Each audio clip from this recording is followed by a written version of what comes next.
کاشی صاحب آپ کو مبارک ہو، پاکستان 124ویں نمبر پہ آ گیا 180 ممالک کی فہرست میں. مطلب کرپشن ورپشن میں کہیں تو ہم اوپر جا رہے ہیں.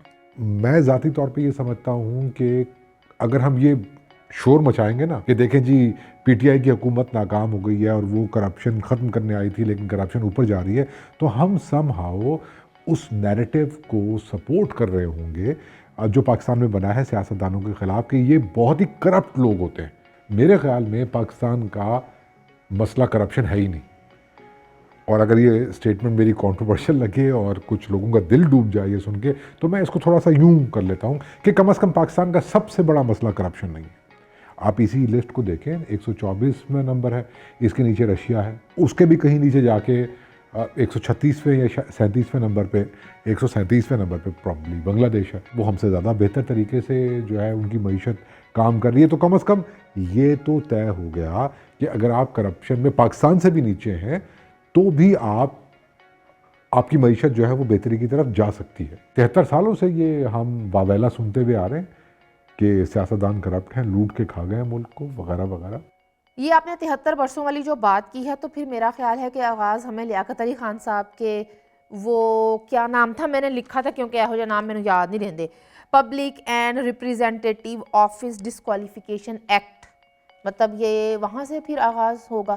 اور اس ایکٹ کے ذریعے سے سیاستدانوں کے خلاف کریک ڈاؤن شروع ہوا. بہت سی جو سیاستدان تھے ان کو فارغ کروا دیا گیا ان کے عہدوں سے. مطلب عوامی نمائندے قیام پاکستان سے کرپٹ ہوا کرتے تھے.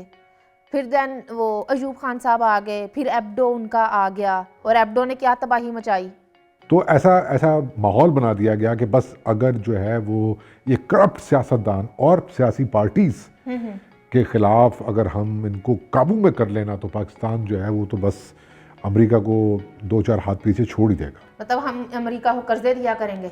ہاں، اور امریکہ سے لوگ آئیں گے یہاں پہ نوکریاں کرنے کے لیے. اچھا، لیکن یہ بات اپنی جگہ پہ ہم نے دیکھا کہ پاکستان کی تاریخ میں سیاسی جماعتوں کو اور سیاستدانوں کو کرپٹ ڈکلیئر کر کے اور ان کے خلاف مقدمے بنا کے ایک پولیٹیکل انجینئرنگ کا کام کیا گیا، کارخانہ کھولا گیا. بالکل. اور یہ کارخانہ عروج پہ پہنچتا ہے پرویز مشرف کے دور میں جب نیب بنتی ہے. وہ 1 مہینہ ہوتا ہے کو کو، اور اس کے فوراً بعد جو ہے ہم دیکھتے ہیں کہ یہ ایک نیب ادارہ بنتا ہے اور اس کے بعد سیاسی جماعتوں کے اندر ایک تسلسل پیدا ہو جاتا ہے. نون لیگ میں سے نون وچوں کاف کڈی گئی نا، پر جڑی ات پھر کاف لیگ نے چکی. اب دیکھیں نا 20 سال کے بعد چودھری برادران کا وہ جو کیس کھولا گیا تھا وہ دوبارہ سے ٹھپ ہو گیا نیب ہی میں. ٹھیک ہے، خیر آپ جو جنرل مشرف کی بات کر رہے تھے تو 2018 کے عام انتخابات سے پہلے کی جو صورتحال ہے وہ میاں نواز شریف صاحب نے کیا کہا تھا کہ شیر سے لوگوں کو اٹھا کے جیپ میں سواریاں کروائی گئیں. یہ نیب نے ہی پولیٹیکل انجینئرنگ کے حوالے سے سب سے بڑی مدد فراہم کی میڈیا کے علاوہ. ٹھیک ہے، وہ ایک ذہن سازی اور یہ وہ. تو مجھے تو یہی سمجھ نہیں آتی، ایک ایسا ادارہ جو خود کنٹروورسیز کی زد میں رہتا ہے، جن کے سربراہی کے حوالے سے کافی معاملات، جنہوں نے اپنی پوزیشن کا ناجائز فائدہ اٹھاتے ہوئے ایک ملزم کی اہلیہ کا جو ایک وہ سکینڈل سامنے آ گیا، میں اب اس کو ڈسکس نہیں کرنا چاہ رہی یہاں پہ.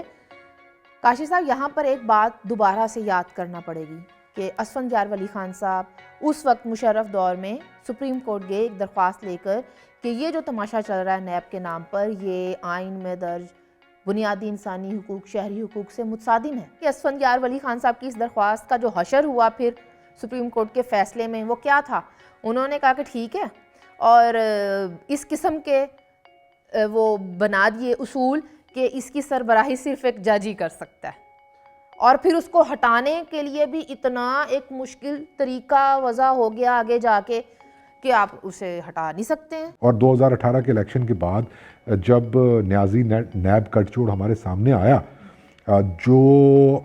جس کے صرف 2 کام ہیں، ایک تو ذاتی بدلہ عمران خان کا ہمارے ملک کے ان سیاستدانوں کے خلاف جو عوام سے جڑے ہوئے ہیں، اور دوسرا یہ کہ اپنے نکمے پن اور نااہلی کو چھپانے کے لیے سارا ملبہ ڈال دو. آپ دیکھیں 2018 کے بعد ہمارے جو کرپٹ شہری ہیں پاکستان، اس کی لسٹ ملاحظہ فرمائیں. جن سیاستدانوں کے خلاف یا جن شہریوں کے خلاف